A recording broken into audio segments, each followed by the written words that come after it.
Aujourd'hui, c'est vendredi saint pour les chrétiens du monde entier.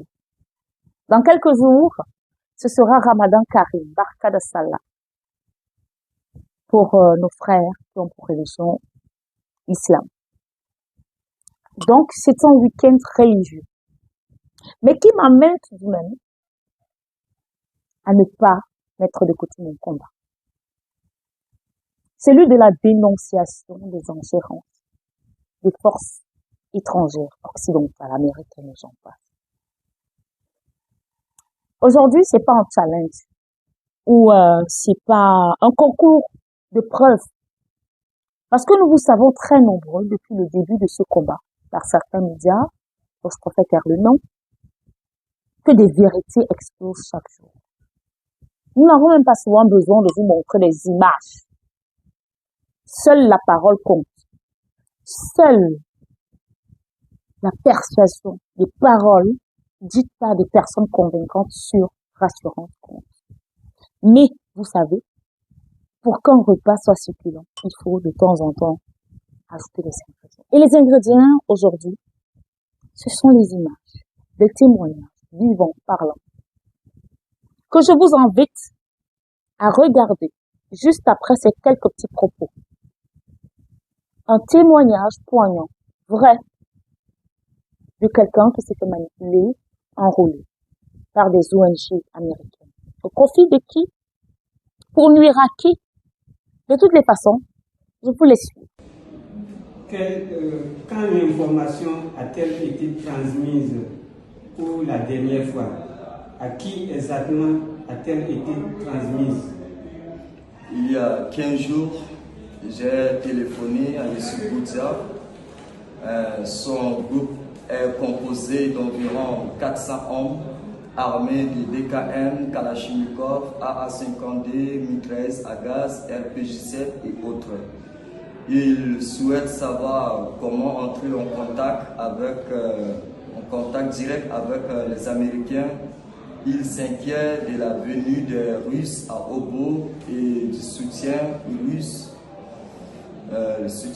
à la milice Azandé. Par la suite, j'ai également appelé le général Bouba de l'UPC qui croyait aussi peur que les Russes établissent une base permanente à Obo, ce qui réduirait les revenus perçus par l'UPC sur la vente d'or, ainsi que les revenus de la contrebande en provenance du Soudan du Sud. Je tiens à vous rappeler, ou du moins à vous présenter, je ne veux pas citer son nom, dans cet interrogatoire, c'est un membre, parce que pour moi, il n'y a pas de ex-un bandit reste un bandit, un assassin reste un assassin, qui nous donne là le récit vécu, le vécu touché par lui-même, des groupes rebelles, UPC, FR, je crois FR passé. Et là, quand on va plus loin, c'est juste un bout. Ce sont des groupes financés par des ONG américaines, la MINUSMA, la MINUSCA. Voilà leur travail. Voilà un interrogatoire des réponses. Il y en a encore et encore et encore. MINUSCA. Voilà votre boulot en Afrique. C'est pourquoi vous insistez. Les ONG américaines. Voilà. Chers Africains, vigilance. Vigilance. J'ai pas envie d'être machiavélique dans cette vidéo, parce que notre boulot, c'est de sensibiliser. Mais voilà une preuve.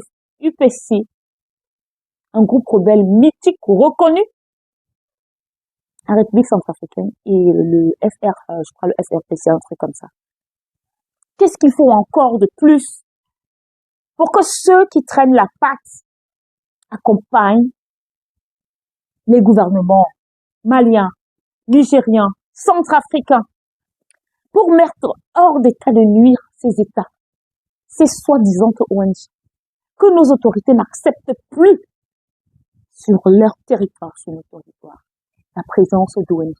Car en réalité, ce sont des groupes terroristes qui sont créés en sourdine et qui enrôlent nos frères.